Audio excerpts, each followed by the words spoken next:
Two Australian MPs have travelled to London in a bid to persuade Prime Minister Boris Johnson to block the US extradition of WikiLeaks founder and publisher Julian Assange.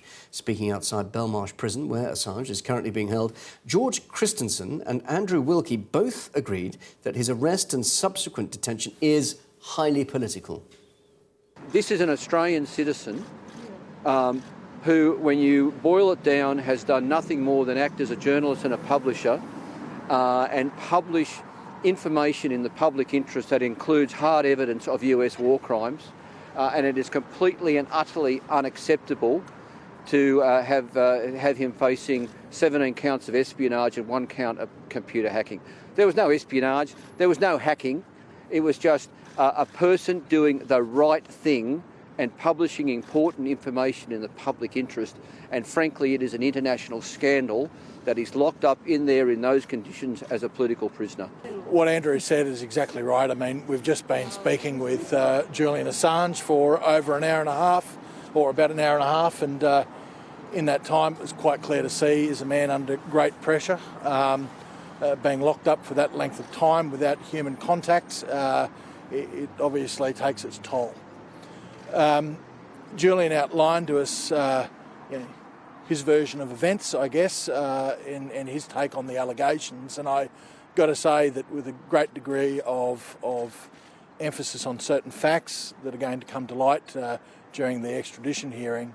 And, that being the case, I do not know that there is a way that Julian fairly and justly could ever be imprisoned or ever be extradited. It is quite clear, as Andrew says, that this is extremely and utterly highly political. The MPs previously said that the extradition of Julian Assange would set a dangerous precedent that could affect the entire future of journalism as a whole. It comes after a group of over 100 doctors signed a letter condemning the torture and medical neglect of the WikiLeaks founder in Belmarsh Prison. Last year, the UN Special Rapporteur on Torture, Nils Melzer, reported that Assange was showing signs of prolonged exposure to psychological torture, including extreme stress and chronic anxiety. The letter, published in the academic journal The Lancet, called on the medical community to speak up.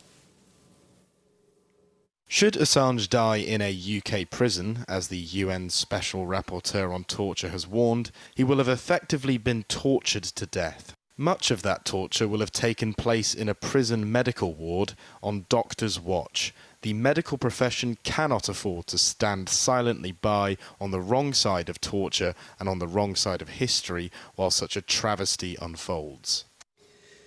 Assange was arrested by authorities back in the spring of last year after his asylum in the Ecuadorian embassy in London was revoked.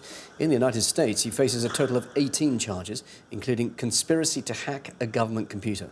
The White House submitted an extradition request shortly after his arrest, and the legal proceedings regarding that are due to start next week.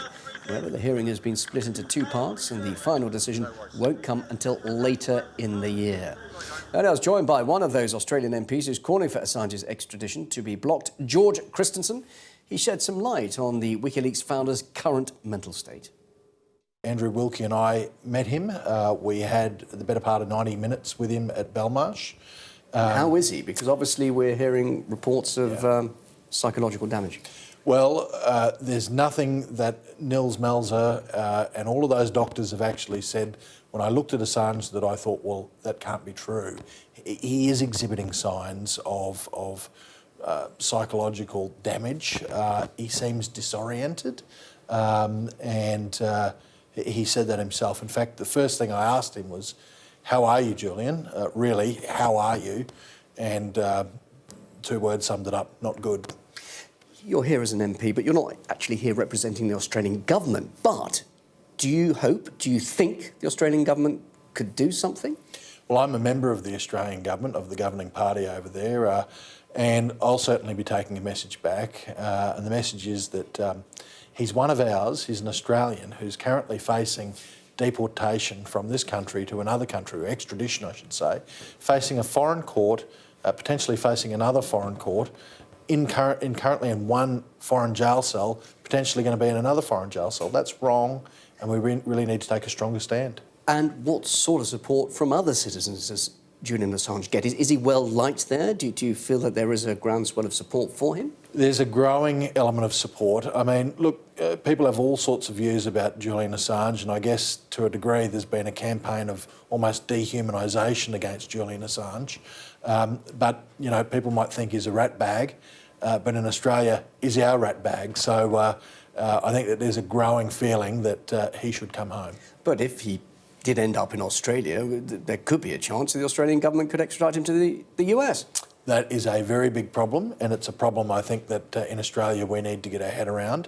If the US is suddenly making, doing extraditions where press freedom is under attack, then we need to intervene to change our extradition treaties.